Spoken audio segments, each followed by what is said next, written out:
ಶಾಸಕರಿಗೆ 50 ಕೋಟಿ ರೂಪಾಯಿ ಘೋಷಣೆ ಮಾಡಿರುವುದಾಗಿ ಮೂಗಿಗೆ ತುಪ್ಪ ಸವರುವ ಕೆಲಸವಾಗಿದ್ದು, ನಮ್ಮ ಪಕ್ಷದವರು ಏನ್ ಮಾಡಿದ್ದಾರೆ, ಬಿಜೆಪಿಯವರು ಏನ್ ಅನ್ಯಾಯ ಮಾಡಿದ್ದಾರೆ ಎಂದು ಜೆಡಿಎಸ್ನ ನಿಖಿಲ್ ಕುಮಾರಸ್ವಾಮಿ ಪ್ರಶ್ನೆ ಮಾಡಿದ್ದಾರೆ.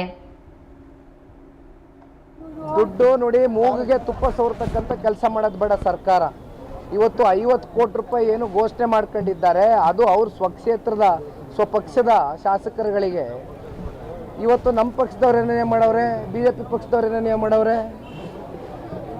ಆದರೆ 50 ಕೋಟಿನೂ ಕೂಡ ಅವ್ರ ಪಕ್ಷದ ಶಾಸಕರಿಗೆ ಇವತ್ತೇನು ಘೋಷಣೆ ಮಾಡ್ಕೊಂಡಿದ್ದಾರಲ್ಲ, ಇದು ಸಮರ್ಪಕವಾಗಿ ನಿಜಕ್ಕೂ ಕೂಡ 50 ಕೋಟಿ ಕೊಡ್ಲಿಕ್ಕೆ ಆಗ್ತದ ಆಯಾ ತಾಲೂಕುಗಳಿಗೆ ಶಾಸಕರಿಗೆ, ಅಥವಾ ಜಸ್ಟ್ ಮೂಗಿಗೆ ತುಪ್ಪ ಸೋರ್ತಕ್ಕಂಥ ಕೆಲಸನ ಅಂತಕ್ಕಂಥದ್ದು ಸರ್ಕಾರ ಉತ್ತರ ಕೊಡಬೇಕು ಮುಂದಿನ ದಿನಗಳಲ್ಲಿ.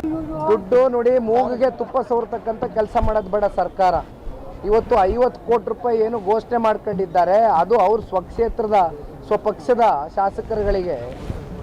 ಇವತ್ತು ನಮ್ಮ ಪಕ್ಷದವ್ರು ಏನೇನು ಮಾಡವ್ರೆ, BJP ಪಕ್ಷದವ್ರು ಏನೇನು ಮಾಡವ್ರೆ. ಆದರೆ 50 ಕೋಟಿನೂ ಕೂಡ ಅವ್ರ ಪಕ್ಷದ ಶಾಸಕರಿಗೆ ಇವತ್ತೇನು ಘೋಷಣೆ ಮಾಡ್ಕೊಂಡಿದ್ದಾರಲ್ಲ, ಇದು ಸಮರ್ಪಕವಾಗಿ ನಿಜಕ್ಕೂ ಕೂಡ 50 ಕೋಟಿ ಕೊಡ್ಲಿಕ್ಕೆ ಆಗ್ತದ ಆಯಾ ತಾಲೂಕುಗಳಿಗೆ ಶಾಸಕರಿಗೆ, ಅಥವಾ ಜಸ್ಟ್ ಮೂಗಿಗೆ ತುಪ್ಪ ಸೋರ್ತಕ್ಕಂಥ ಕೆಲಸನ ಅಂತಕ್ಕಂಥದ್ದು ಸರ್ಕಾರ ಉತ್ತರ ಕೊಡಬೇಕು ಮುಂದಿನ ದಿನಗಳಲ್ಲಿ.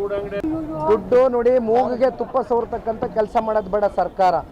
ಇವತ್ತು 50 ಕೋಟಿ ರೂಪಾಯಿ ಏನು ಘೋಷಣೆ ಮಾಡ್ಕೊಂಡಿದ್ದಾರೆ, ಅದು ಅವ್ರ ಸ್ವಕ್ಷೇತ್ರದ ಸ್ವಪಕ್ಷದ ಶಾಸಕರುಗಳಿಗೆ. ಇವತ್ತು